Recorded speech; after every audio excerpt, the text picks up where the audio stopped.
Everything that could have went wrong did. My narc opens the door as I'm driving down the road at about 55 miles per hour and was about to jump out of the car. Our relationship just disintegrated. He was like, let me out of the car. Let me out of the car right now. Let me out of the car. I'm not playing with you, Angie. Let me out of the car. I'm like, are you crazy? I was like, what in the world? You're not my mom, so leave me the F alone. F you. Hi, everyone, and thank you for tuning in to my new channel, End Times Narc Nation. I'm Angela Michelle, and I just want to thank everyone for tuning in. I'm going to just go ahead and dive in because narcissism is spreading in a way that is unbelievable, or it's just something that was never talked about. People just don't understand the disorder, and it's causing a lot of turmoil and hurt in people's lives, especially when you're dealing with other people that don't understand what's happening. I'm recently separated from my husband. We're talking January 26th because I couldn't take it anymore, not one more day. It has been really hard. I just had to do it. I had to get out because the emotional abuse that I have endured is something that not only can I quite put into words just yet because I'm still processing it all, but how I got here is why I wanted to tell my story. This was not planned today. It was on my heart when I woke up this morning, and I was thinking I was going to put it off a couple of days. And when I picked up my daughter from school, I just got this overwhelming urge to just, I need to do this now. So I'm going to go ahead and start with telling my story of what drove me to make the decision that I have to leave. I have to get out of this relationship. It doesn't matter if I'm ready. It doesn't matter if financially I'm not where I would want to be. It was for my own self-preservation, the preservation of my children, the preservation of my sanity. I had to leave. I'm going to go back. I'm going to take you guys back to about 2 years ago. My ex-narc, that's what I'll refer to him as. Instead of saying his name, I'll refer to him as the narc. We were living a very comfortable, happy life, and everything was fine. We had our occasional situations like where every 2 to 3 months or so, he would get real weird and moody. Like when he was in the fire academy, the time that stands out the most was about 2 years ago when he first started fire school. He came home one day from fire school and he walked in the door. I was laying on the couch, and when he walks in the door, I say, so how was your day? And he kind of looked at me, and I looked back at him, and I'm waiting for a response, and he's looking at me, and I said, so how was your day? Thinking he didn't hear me. And so he kind of makes this grunting noise and just kind of walks to the back room. So I'm perplexed because that never happened before. So I follow him back, and I said, hey, how was your day? And he looks at me, irritated, and he goes in the bathroom and shuts the door. And this was so strange. He'd never ignored me before, so I really didn't know where that was coming from. And so, just being a little confused, I went to the bathroom door and I said, hey, blank, what's wrong? Didn't you hear me? I asked you, how was your day? He didn't respond. And I hear him, he turns on his cell phone. It sounds like he's watching like a Facebook video or something. I think it was motorcycles or something. I wasn't for sure, but you could hear. And I was like, wow, that was strange. And so I just walk off and I go in the living room and I'm sitting here thinking about it, like, what in the world just happened? He comes out, and at this time I was ready to make dinner because at this time I was on this real healthy kick where I was trying to cook healthy foods that I'd learned this from some guru. And so I was preparing his food and I give it to him. He's sitting at the bar. He comes and sits at the bar. He doesn't say anything to me, but he just sits at the bar. So I'm looking at him and I'm knowing now that, okay, he's actively ignoring me. So I put the plate in front of him. I just proceed to walk to the back room, thinking in my head, well, you're ignoring me, so I'm going to ignore you. So I go in the back room, I turn on the television. And then about 2 hours later, I'm still sitting here, I'm thinking about it, like wondering, like, that didn't feel right. Like, that was strange. So about 2 or 3 hours later, he comes to the room and his mood is totally changed. He's in a good mood. He comes and lays on the bed beside me. He kisses me on the cheek. He starts telling me just about his day. It was strange because I'm thinking about, okay, you just ignored me several times. You didn't say anything to me. And now you're coming in here like nothing happened.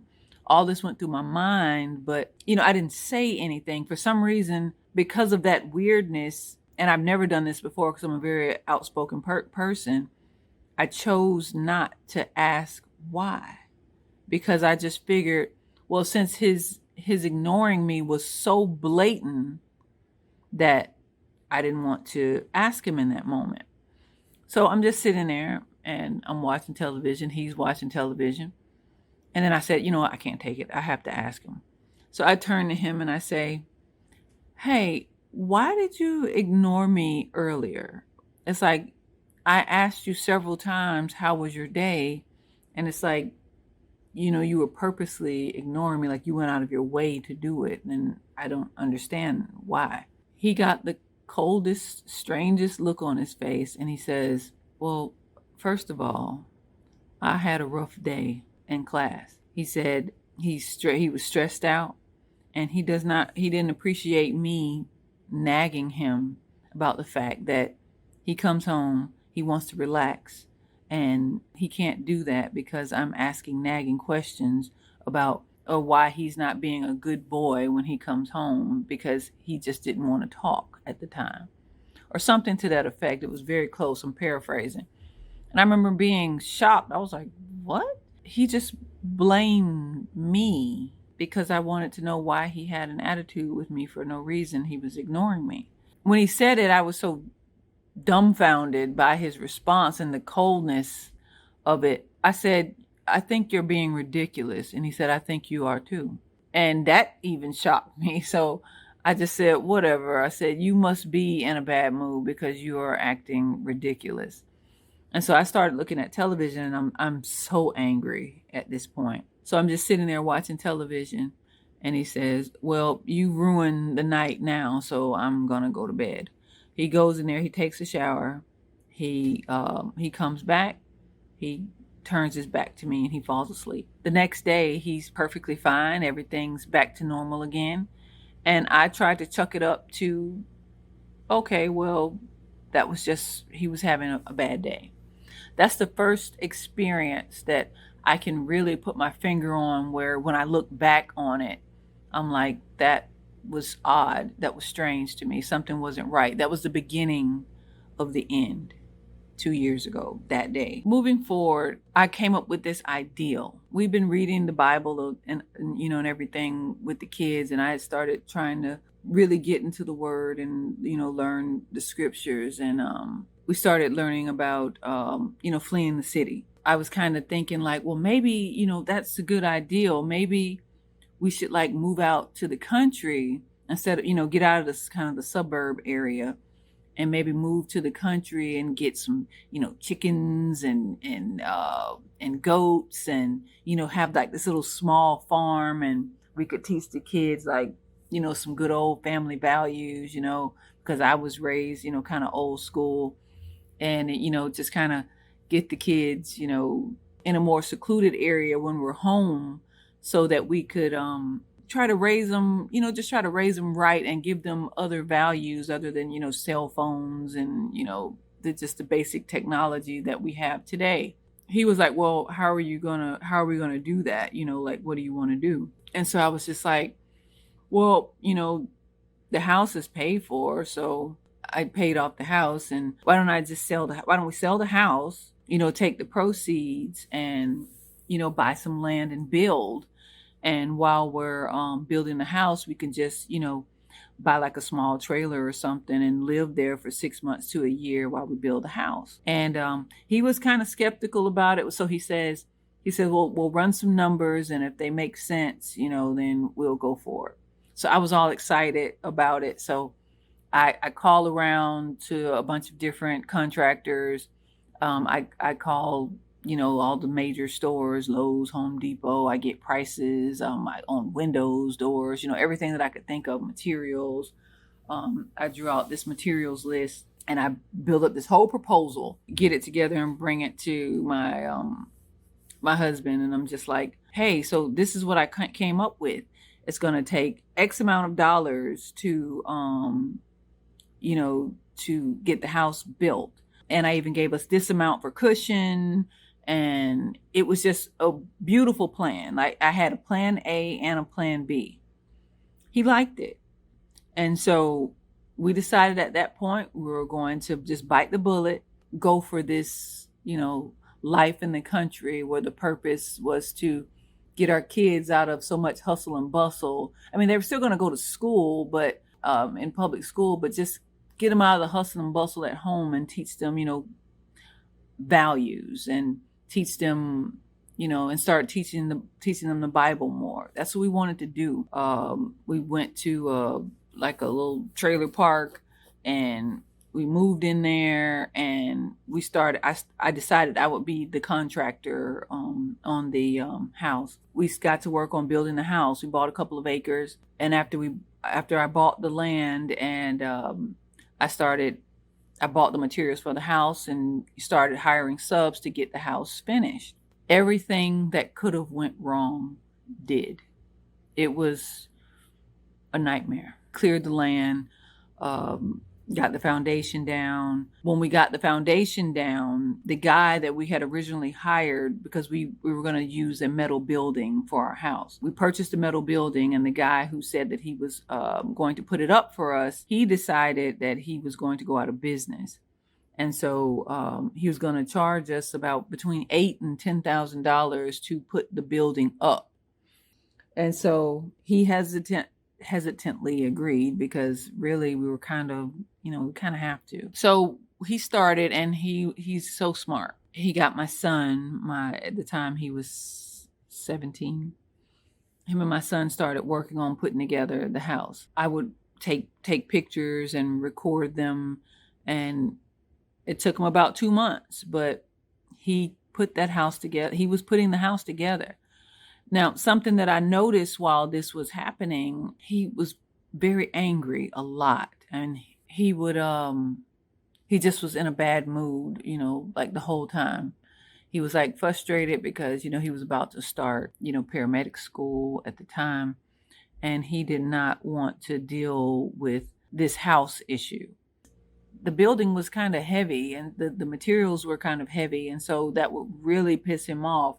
And he would start cursing and fussing to the point where it was like, just in the air cursing. And this is another thing about my husband. He never cursed me throughout our whole relationship. He would curse, but he would never curse at me. And so I would be telling him, like, look, you need to calm down. I get that you're frustrated, but it's really nothing that we can do about it. And this lady, she didn't do it. She's just trying to help us. The woman, because it was a woman that was walking us through it, that understood how to build a building. One time it got so bad, he was out there working on the building, and he came out there that morning, and he just wanted to be in a bad mood. I was like, well, look, we don't have to be miserable the whole time. I said, why don't we just try to enjoy it? I understand that it's hot and you're out here sweating. I'm sorry, I get it, but it's really nothing that we can do about it. We can still get along. I was like, we can still, just try to make the best of it, because it's nothing that we can do. And he was like, yeah, that's easy for you to say. Why don't you get up here and do the work? And it was every time I said anything to him, that's the kind of response that I would get when I would be trying to kind of get him to calm down a little bit. That's not really you agreed to do it, and you know that some of this stuff I can't really do anyways. These are some of these big heavy metal things. They were really heavy. And I'm like, that that's not something that I could do. So why would you use that to kind of, use that against me? Because I'm just saying, why don't we just try to make the best out of it? But he didn't understand it. I don't think he ever did when I would talk to him in that way. He just wanted to be angry, to the point where one day he was like, F the whole project. He was so done. And he said that he was going to leave that day because he was just sick of working on the building. And I'm looking at him, I'm like, what in the world? It's like he was drilling something, and he got angry, and he got down off the ladder, and he was like, I'm done. And he just went to packing up his stuff, and he was like, he was getting ready to go home, and he was sick of it. I was like, you know what? I say, you're acting absolutely ridiculous. I don't get why you're doing this. And so he says, I said, well, I'm not ready to go. I said, we're over here working on the chicken coop right now, because at the time we were doing something. I think we were painting or something while he was working on the house. And I said, well, we're not finished yet. So I wanted to finish doing this part first, so we'll just leave then. And he says, well, he's leaving right now. He doesn't care what I say. So it's shocking, because he has never, talked to me in this way before. He hops in the car, and before I know it, he is driving down the road, and he's gone. My husband, he starts paramedic school at this point. It was a nightmare. He started paramedic school. Our relationship just disintegrated. He started to change. I can't put words into it, or I can't really explain it the way that I see it in my head, but I just remember thinking, this can't get any worse. I literally, like overnight, I became truly a single parent. I took care of all of the responsibilities with the kids, and my ex-husband, he just basically, he worked and he studied, which is understandable. It's a lot. And he was like one of the older people in his class. So I understood that aspect of it, that it was difficult, but basically all he did was went to school and studied. I was trying to, continue having Bible studies with the kids, and I would ask him, did you want to join? And sometimes he would, but usually he would say no, he had to study. Because I remember I said that to him one day, and this man gave me a look that you could not believe. It was basically like he looked at me, and then he just kind of looked down at his book again, and he continued to he went ahead and started studying. His study habits started to change a little bit. He'd be doing okay in school for a minute, but then his grades would start to slip. And when his grades would be slipping, he would be very moody, very angry, and we stopped talking. I don't remember where we were going, but we were going to Orlando for some reason. When we were driving, he says, I don't know what makes you think that your life needs to be so easy and mine needs to be so hard. He says, the kids are older now because they're like teenagers. He says, you need to get a job. I felt like it's about 6 months ago. I was so shocked that he said that, because he had never talked to me like that before. And the reason it hurt is because he continued, and he said, you don't help me. He said, you raised the kids and stuff, but they don't need you like that now. You need to get a job so you can help me. Again, I was shocked. I was like totally shocked. I'm going to explain why I was totally shocked. He knew that I wanted to be there for my kids. And we talked about this in the beginning. I would work, like when I was in my first marriage, I did work. I stayed, I was a mortgage broker, but I worked from home. And the reason why I was so shocked by his epiphany, you said I need to help you. This is my thought process.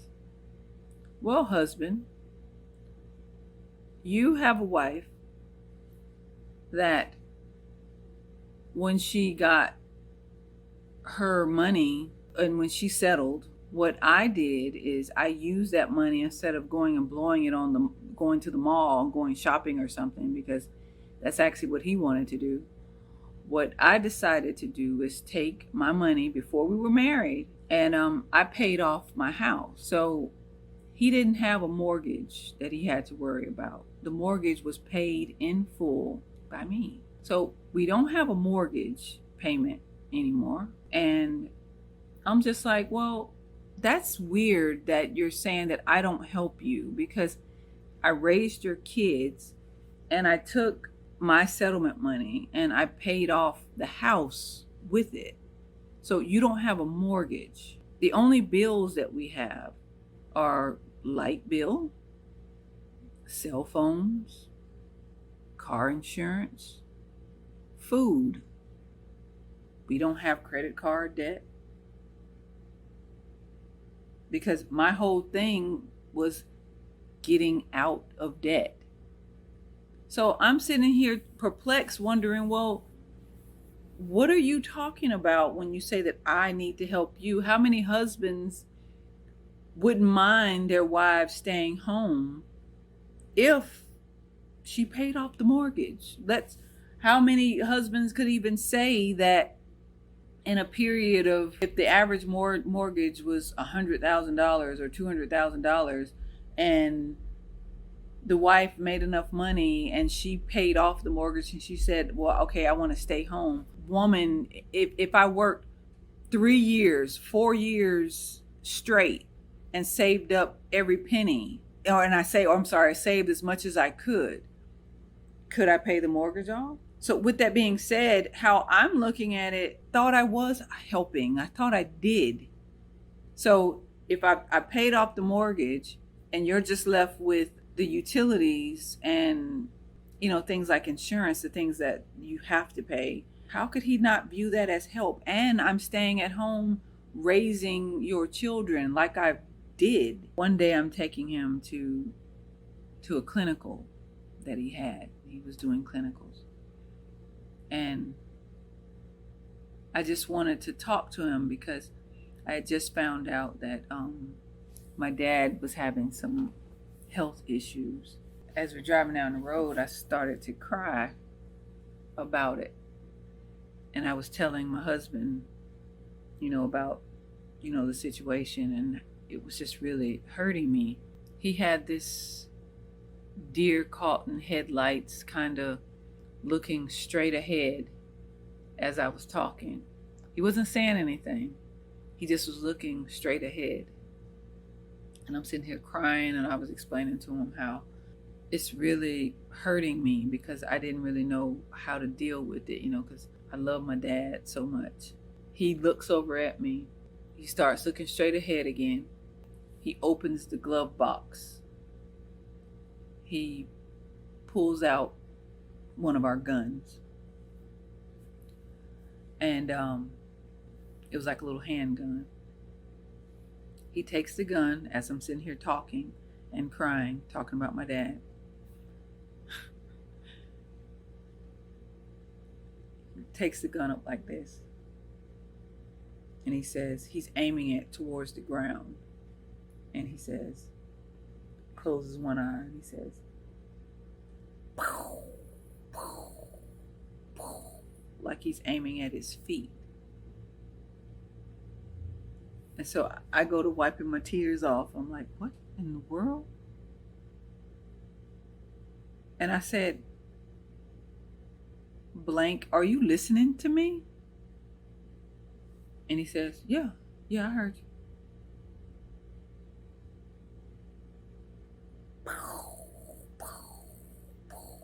I started laughing. And I'm thinking to myself, why are you laughing, nutty lady? But I started laughing. I did not know what to do. Tears coming out my eyes. I'm trying to clean the tears off my face. But he's shooting a gun when I'm sitting up here, or pretending to shoot a gun while I'm sitting here telling him my heartfelt emotions about my dad.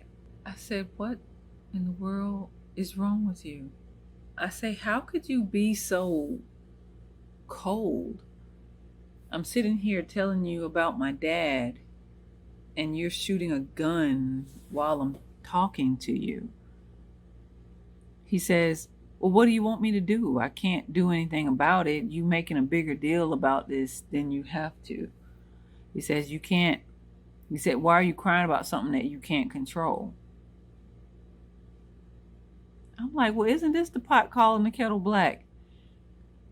This sounds like the exact same words that I said to him when I was talking about him putting up the metal building. Why are you mad about something? You're mad at me about something that neither one of us can control. But in this situation, I'm just expressing to him that I'm sad that my dad is going through this sickness. It hurt me.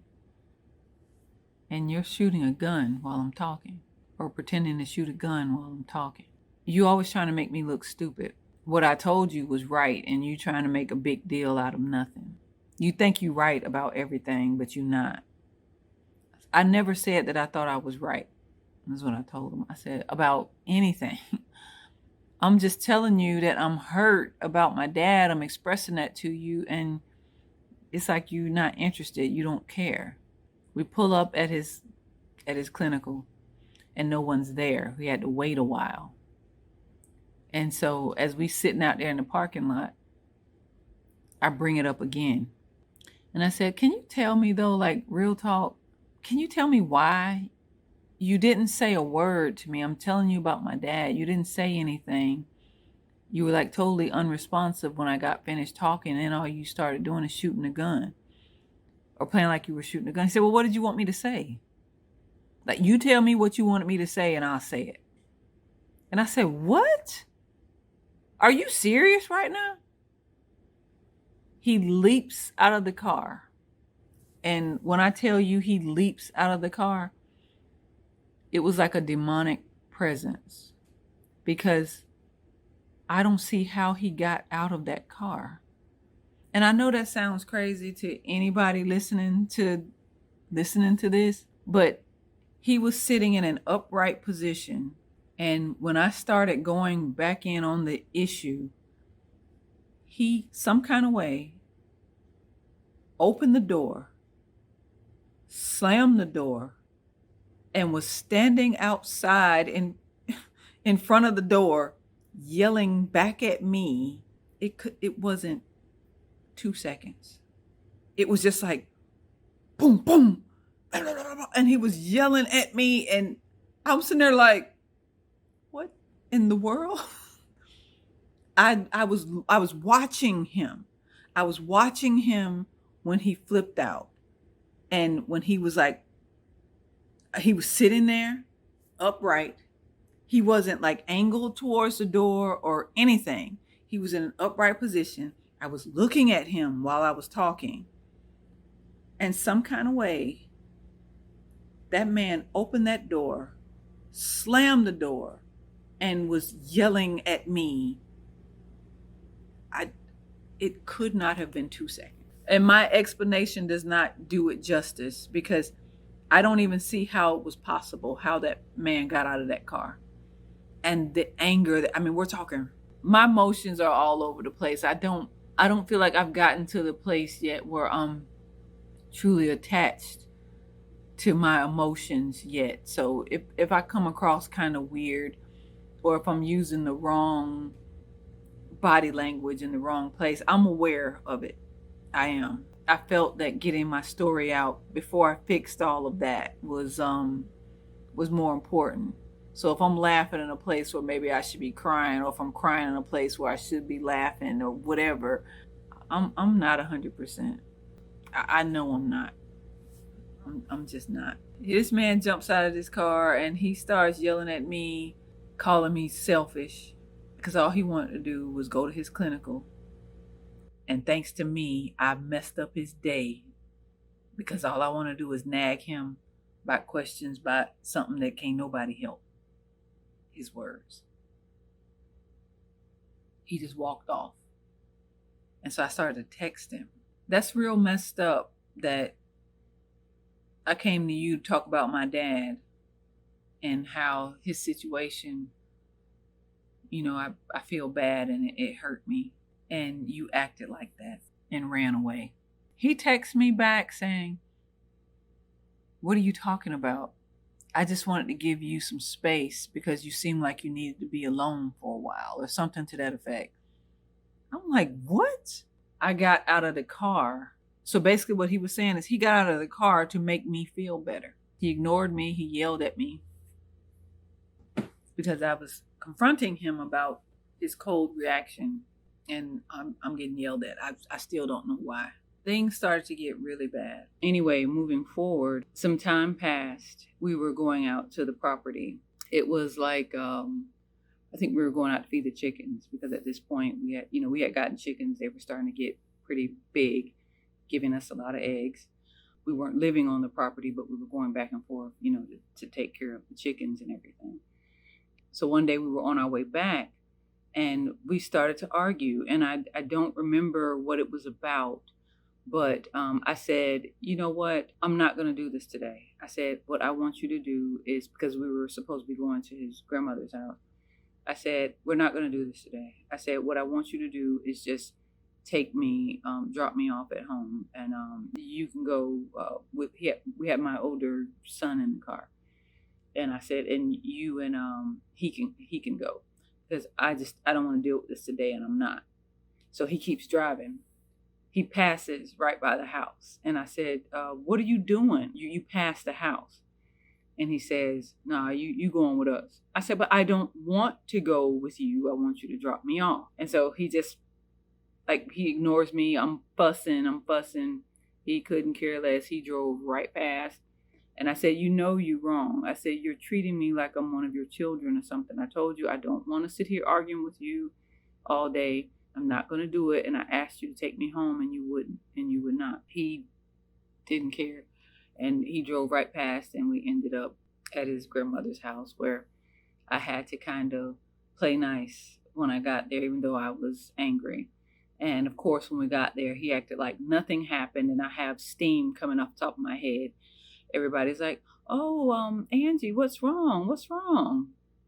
Well, I don't want to tell them that your grandson was acting like a complete wild man, crazy person, and would not let me out of the car because I did not want to come here because he wanted to fight about something stupid. And a zippy and witty change of events, a couple days passed, and this time I'm driving. The same type of ordeal, and it was just days later. He starts one of these arguments that it'll start off as something simple. And that's why it's hard for me to remember what the argument was about, because it'll be like, I'm trying to think, like you could argue about a bowl of cereal or something. And you'd be like, well, that's not what I was referring to. I was talking about X, Y, and Z. He'll be like, well, no, what I got from what you were saying was A, B, and C. And you were like, and that's why it's kind of hard to remember. But anyway, we start hard down having an argument. And once again, my son is in the car. We're coming back again from the property. He gets mad. And so he reverses the roles. And so he says, well, I don't want to go to the property today. You guys go by yourself. Take me home. I said, oh, no. I said, the other day when I asked you to drop me off, this is me trying to be assert myself. I said, no, the other day when I told you to drop me off, you wouldn't. I said, so now you're going to ride with us to the property. He snapped and he went to oh my God, it was so crazy. In an instant, he said, Angie, turn the car around and take me home. I said, no, I'm not turning anywhere. I said, you wouldn't take me back home, so now you're going to ride with us and you're going to see what it feels like. So I'm driving him. I'm driving, and he flips out and starts grabbing the steering wheel. So I'm driving down the road, and all of a sudden, so he's like, I'm like, stop it. What are you doing? Now, keep in mind, my 17-year-old is in the back seat, and he is terrified. He's trying to kind of keep his composure, and he kept saying his name, but in a respectful way. But he was just like, stop pulling the steering wheel. And every time he just kept jerking the steering wheel. We have cars. We're driving down the highway, cars on either side of us, and he jerks the steering wheel. I'm like, what are you doing? Stop, stop. And I got terrified at this point because now the traffic's starting to slow down. Like I said, there are cars on both sides of us. So I try to get on the far lanes just in case. So if he rips it to the right again, that at least it won't hit someone's car. I'm trying to veer over. The traffic starts speeding up. So now we're going about 55 or so. My narc opens the door as I'm driving down the road at about 55 miles per hour and was about to jump out of the car. His eyes were beaded and he was just like, it was the strangest. He was like, let me out of the car. Let me out of the car right now. Let me out of the car. I'm not playing with you, Angie. Let me out of the car. I'm like, are you crazy? If I had not let him out of that car when he said, let me out that last time, he was going to dive out the car. He had one foot he had the door open, cars behind us, cars on both sides of us. He has one foot on the little step thing, when you're about to step out of the car, and it's because we have a SUV. He has one foot there and one foot about to just dive out of the car while it's driving. I'm terrified because I knew he was going to do it. He was not joking. He was not playing. And my heart was beating fast because he had just snatched the steering wheel several times. And I was getting concerned about my son.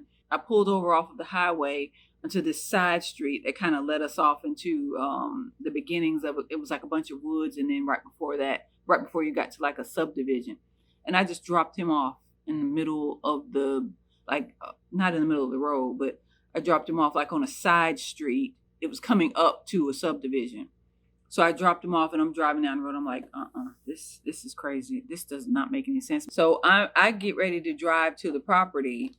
And I started feeling bad because I'm like, this guy is literally about 15 miles away from the house. I should turn around. And so I turned around. He can walk fast now, but he was pretty far. And I was like, I pulled up beside him and I was like, and I rolled the window down. I was like, get in the car. And so he was steaming. But he didn't say anything. He got in the car. He just got in the car and he slammed the door. And he was just like looking straight ahead, blank face. He didn't say anything to me. I didn't say anything to him. When we got to the house, I'm like, and we decided not to go to the property that day. I said, have you lost your mind? I said, why would you do something like that? Like, what are you thinking? Like, what were you thinking that you would grab the steering wheel? And he was like, you being dramatic. I'm like, what do you mean I'm being dramatic? You grabbed the steering wheel. If you had got into a car accident, you could have gotten arrested for that, just so you know. No, I couldn't. You blowing stuff out of proportion. You always looking at stuff, making stuff bigger than what it is. My son was in the car and you were grabbing the steering wheel and acting like a maniac, like you're about to jump out of the car in the middle of a 4 o'clock traffic.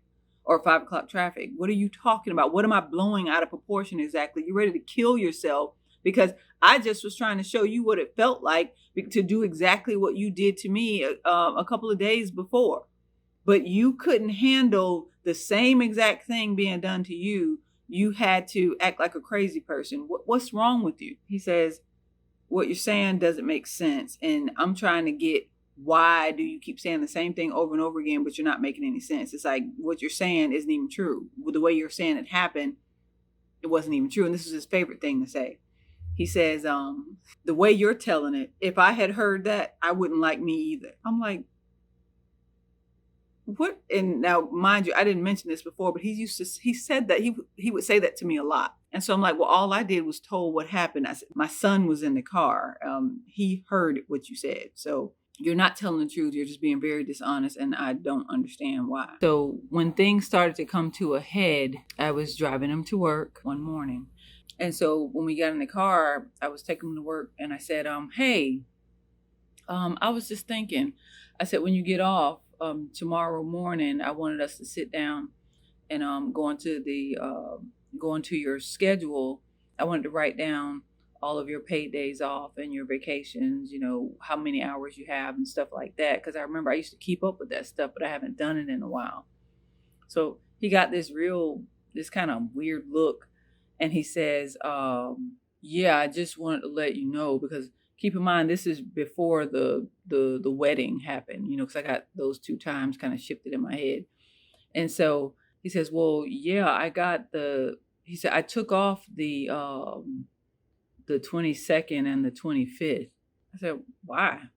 He said, "Oh, because I was thinking like after the wedding, maybe we could hang out, and spend some time together." Time? I'm like, "Well, that's weird. To spend time with." I said, "Why would you take days off without telling me? Say that you did it to spend time with me." He said, "Because I felt like we could maybe hang out with the guy who was getting married. Maybe we could hang out with them a little bit." I said, "But they're getting married. They're going on their honeymoon, I'm sure." I said, "So what do you mean? I need you to help me to make sense of this. Since when do you take paid days off and not tell me?" I said, "That sounds very strange. That's like what a person would do if they were trying to take dates. Because if I wouldn't have asked you or checked, how would I know that you were uh, your check would have been the same? So if you took a day off and acted like you were going to work or something, I took you to work and you went somewhere else, how would I know?" And he says, "You're not my mom." He said, "I could do it." He said, "I could do what the F I want to do." I was like, "What in the world? Why are you screaming at me? I'm trying to make sense of what you just did because you took days off. That's something that you've never done. You took days off and you're saying you're doing it for me. You and I have not did anything together. Go to like a little fast food joint or something. We haven't done anything together. And now you're talking about you took 2 days off on days that you were supposed to be working, claiming that you're doing it to spend time with me, but you didn't inform me about it. And the only reason why I feel it came up is because I asked you, I said I wanted us to go into your time log and let's take a look at everything. And then miraculously I get to find out what's going on." And he says, "I already told you, you're not my mom, so leave me the F alone. F you."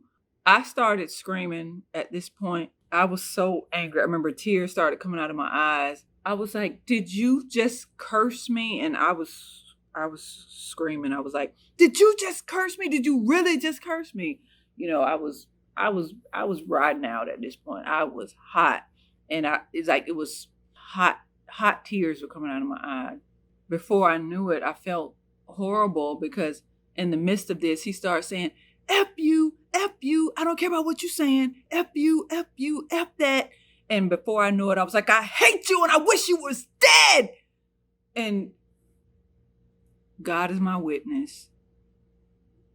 When I said, he said, that's what he did. Like he said, and I was just as shocked as him. I said, "I hate you and I wish you were dead." He clammed up and he started looking straight ahead. And instead of me worrying about him at this point, I was examining myself. I'm driving down the road and I said, "Oh my God." I said, "I just told him that I hate him and I wish he was dead." I wouldn't apologize. Something in me I didn't want to apologize. I'm like, I said, "He cursed me." I've never been cursed out in my life. The closest I've gotten to being cursed out was we were driving in the car and he had his seat laid back real far. We were in a convertible that day, a rental car. Some guy pulled up, he cut me off and got in front of me and he called me the B word. And when he does, my first ex-husband jumps out the car and he starts yelling at the guy and telling him, "You better respect her." And he was like, he's like, I'm sorry. And that was the only time that anyone has ever called me, something like that to my face. But it was never like someone close to me, like my husband or, my sisters, my brothers, my parents. My parents don't curse. When I examined it, I'm not saying that it was right, and nor did I know that that was in me to do. I could not believe that I said that. I'm still kind of shocked that I said it. I didn't feel that an apology was warranted because I knew that it would egg him on, that he was right and I was wrong. Then it became, so he starts texting me in bold letters talking about how I said that I hated him and that I wished that he was dead. And what does that say about the Christian girl who wants to go around giving Bible studies all the time, that she could wish her husband dead? So I texted him back and I said, you know that I don't want you to die, but you also know that you have never cursed me. If you ever cursed me when we were dating, you would have not even made it into my house. The date would have ended and I never would have saw you again. You know this. You know that I value respect. I respect you and you respect me. And there are some non-negotiables that you have broken. You caused this, so why are you trying to blame me? And you put in capital letters that I told you that I hate you and I wish you dead, but you told me, your wife, F me repeatedly. How is this you loving your wife as you love yourself? I said, you don't love me. You couldn't, because you have turned into a monster, somebody that I do not know. And I don't understand why you have decided to start treating me like this. He sends me back a thumbs up and he says, sure, Angie, sure. Now, what that meant, I couldn't tell you, but that's what he sent me. Sure, Angie, sure. And so it just came across as very childish, very strange. And so everything came to a head this particular night. About a couple of weeks after, it got really bad really fast. It all comes to a head one night that this is the night that he left. I was working that day and I got off at about he gets up, that because we have been arguing that morning. I don't remember what it was we were arguing about. We got into an argument and he right before I clocked in. And so I sat down, and the minute I sat down, once again, he started getting dressed and getting ready to go. He grabs the car keys and he leaves. He doesn't say, but this time, because I kind of mentioned it to him, I just said something to the effect of, and I've noticed, and I said in a calm voice, I said, I noticed you've been leaving all the time now without telling me where you're going. I said, so if that's how you want to play it, I said, you go right ahead. So this particular morning, he gets up and after our argument, and he has our 12-year-old to go get dressed, and he takes him with him. They're going all day. He doesn't tell me where he's going, but he takes him. I guess that was his way of being able to, in his mind, justify, I'm going to leave without telling you, so because I'm going to take my son, because I said that. Because one day we got into an argument about it before I started learning to observe and don't absorb. He says, well, you leave and go places all the time and you don't say anything, and you say anything to me. I said, are you kidding me? I said, I'm going to the grocery store to get groceries and I have the kids with me. I have at least one or two of the kids. I said, am I going to cheat on you or something with your daughter in the car with me? Are you serious right now? You're being ridiculous. So I guess that was his way. I think he remembered that. So on this particular morning, he decided to use, I'm going to take the kids so I don't have to say anything. Whatever, go figure. He takes my son and they're going all day. He left that morning at about 8-ish, 9-ish, and they did not come back till about, I would say 7:30, 8 o'clock. It was just getting like dark. I hadn't eaten a whole lot, and I decided that I was just going to have some Wendy's. My daughter, my 17-year-old, she hops in the car with me. I'm sorry, as he's pulling up, I meet him out when I saw the lights. I meet him outside and he's on the phone with one of his guy friends. I could hear him. I could tell, I could hear the guy. And so they were talking about, how much fun they were going to have. My 12-year-old gets out of the car. He comes and gives me a hug and he goes in the house. And he was like, I opened the door, because we were sharing a car at the time. I said, yeah, we need to go to get something to eat. And so as he's getting out of the car, I hear him say, well, yeah, man, it'll be fun. I want to come, but I don't know. My wife might not be cool with that, because we've been gone all day.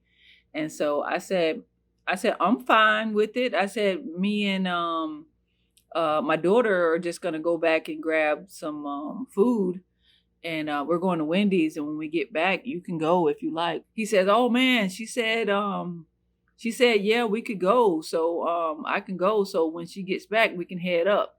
So I'm not even thinking about him. I'm hungry.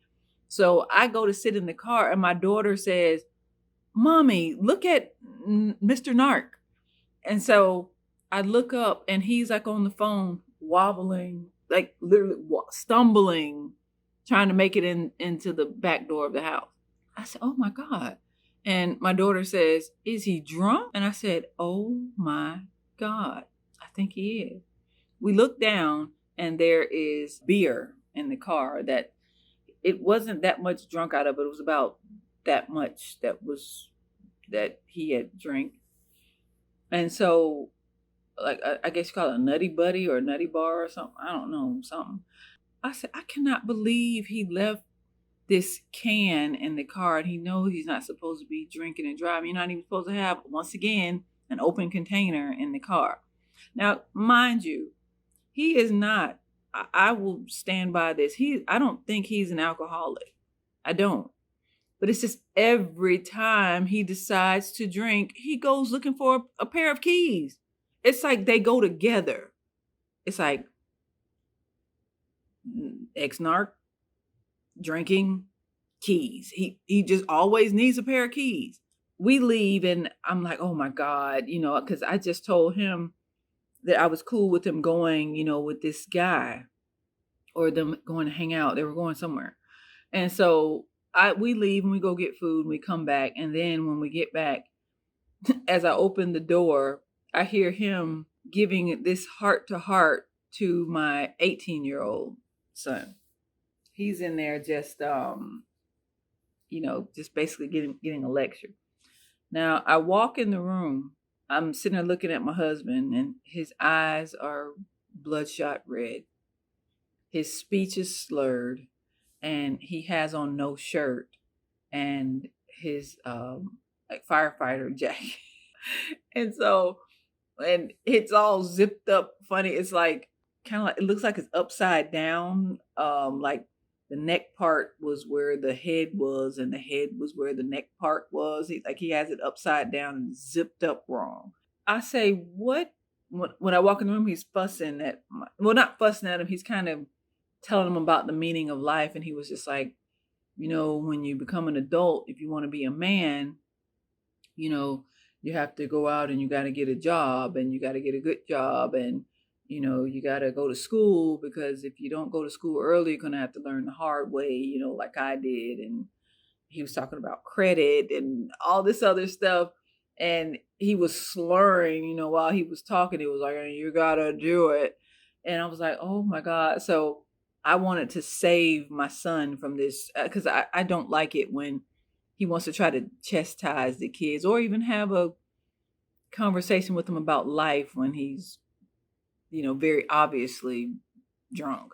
I walk in and I say, excuse me. I said, if y'all when you wrap up, I said, I kind of need my son's help. I said his name, but I said, I need his help when we're done. And when you're done. And so he says, well, actually, I'm done. I said, okay, good, thanks. And so I said, well, what happened to your jacket? He said, a bird, the S word, on my shirt. So I took my shirt off and put my jacket back on. I said, Mr. Narc, I said, please don't curse in here. You're being disrespectful. He says, I'm sorry, okay. The bird pooped on my shirt. And so I took it off and I put my jacket on. And so I said, well, okay, thanks for telling me. So I go out of the room. My son, he knows that why I just did what I did. He knows that I came in basically to rescue him. And so he says, he follows us in the back, and he's like, well, what did you call him for? So I pretend like I have the light shining under the bed, like he's helping me look for something. I'm like, oh my God, I hope he's forgotten about going with this guy, because he looked very tired. His eyes were red, and I just knew it wasn't a good idea for him to drive. To my horror, he remembered. And he says, well, oh yeah. He said, well, give me the keys since we done talking. I'm going to go ahead and meet such and such somewhere. So now I have to be like, mm-mm. I said, well, I don't really think that you should go. I said, you kind of been drinking a little bit too much. I said, it might be best if y'all just hang out another time and you go take a shower and kind of sleep it off, or have him come pick you up. I said, because I just don't feel like you're in a condition to drive. What are you talking about? I'm fine. I said, no, I don't think so. I said, I don't feel comfortable with you driving like that. You're not speaking clearly, and you've been kind of stumbling a little bit. He said, what are you talking about? I'm fine. It escalates because I'm starting to get a headache. It escalates. He starts to scream and yell, and follows me into our room. And by this time, I passed the keys to my 18-year-old, and I had him give the keys to my sister so that she could hide them somewhere. I just knew something was about to happen. That's the only way I can describe it. It starts to escalate, and he starts yelling for his keys. He demanded the keys because he said it's his car, and it's his keys, and I better give him the keys. And I was like, no, I'm not giving them to you. He grabs my jacket, he squeezes on the pockets, he squeezes on my pockets, on my jeans. He takes my purse, he dumps it on the bed. Give me my keys. Give me my keys. I'm like, no, I'm not giving you the keys. And so I said, and get off of me. I said, I'm tired of you. Now, keep in mind, he's not hurting me. He's just forcibly looking for these keys. And so I think it was the alcohol, but in his anger, he shoulder checked, like he takes his shoulder and he bumps it up against my shoulder, and I fall back on the bed. Now, it didn't hurt. I was shocked when he did it, but I said, Narc, you just pushed me on the bed and you did it on purpose. He didn't say anything. He didn't respond to it, but he started screaming for his keys, and then he just went to grabbing up his stuff. He grabs his firefighting bag and he goes to throwing stuff in it, and he says, give me my keys or I'm leaving. Just like that. I said, well, you can go if you want to go, but I'm not giving you the keys. I care about your safety. I don't want you to go out and kill yourself. So I'm not giving you your keys. I said, you could lose your whole career. I said, I would not be a good person or a good wife if I gave you those keys. So if you want to leave, you can leave.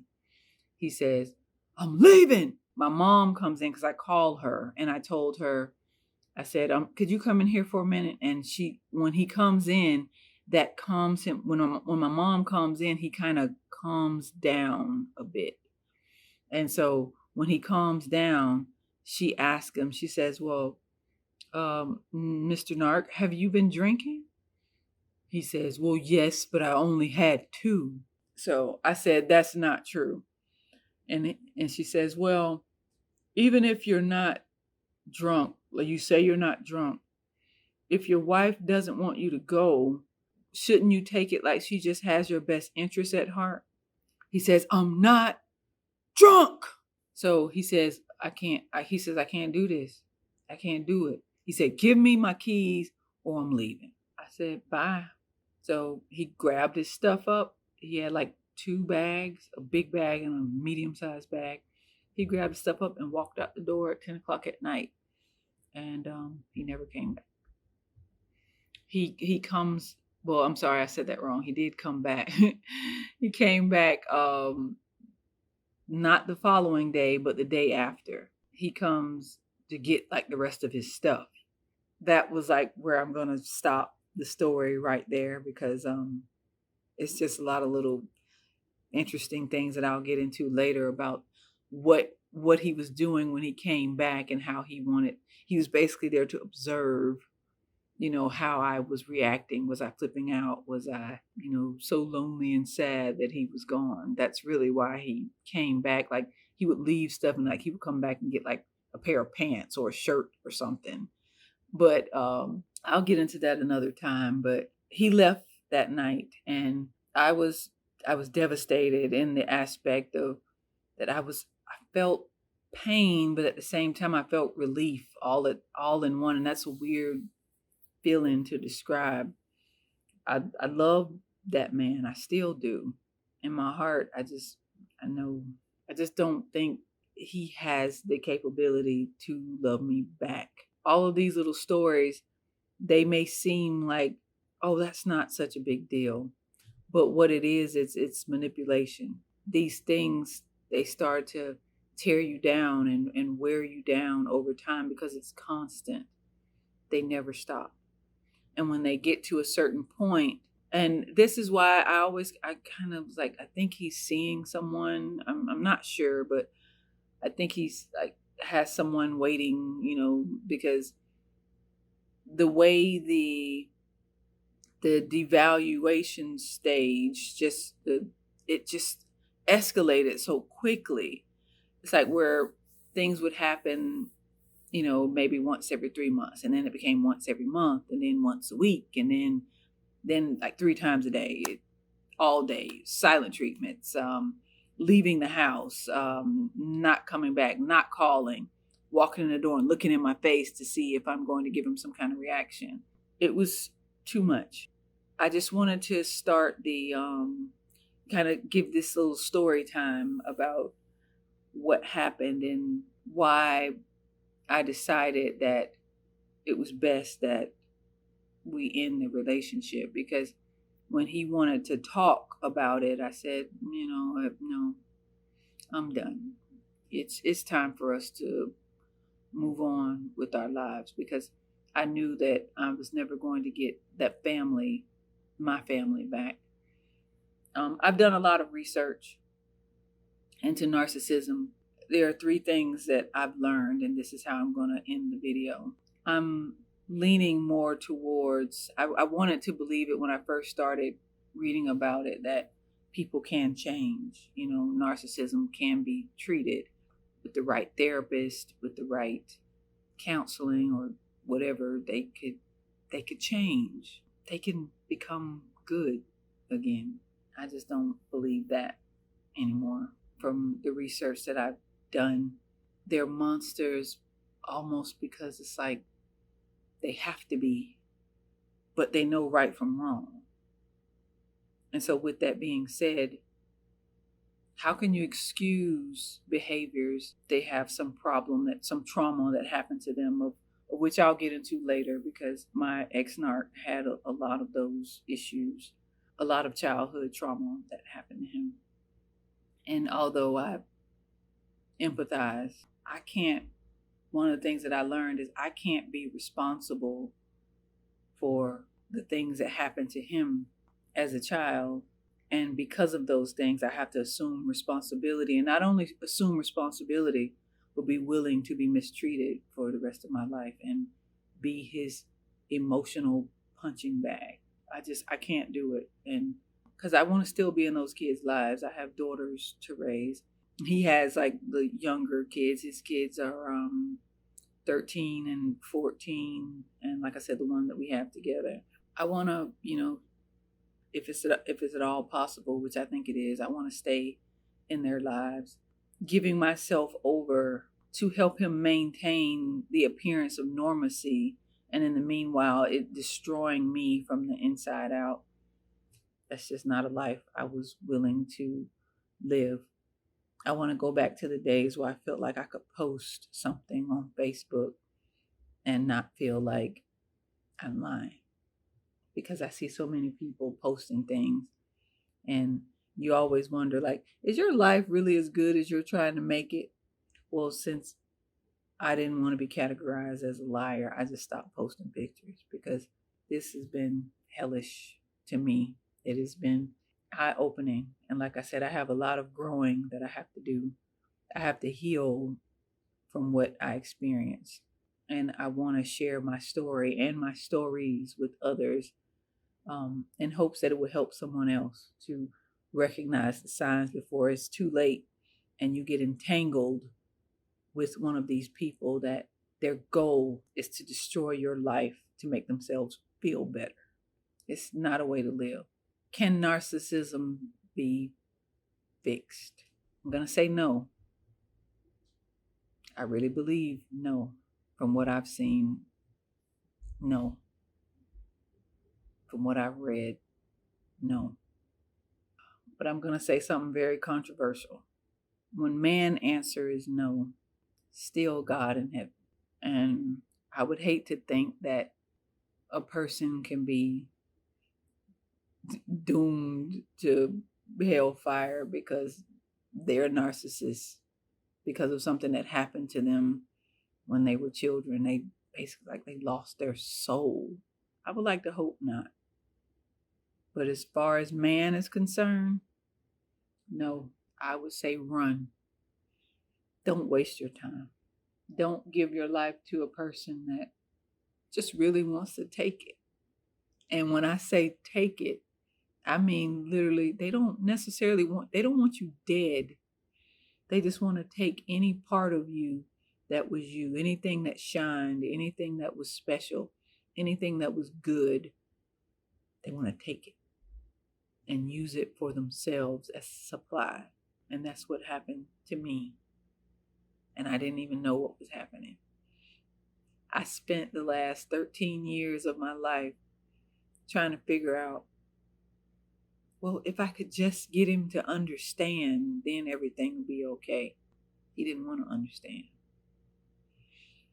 So I'm going to go ahead and wrap up. And like I said, I'm going to start posting videos to explain more specific topics and to share other aspects with you about my experiences and what I've learned from narcissism.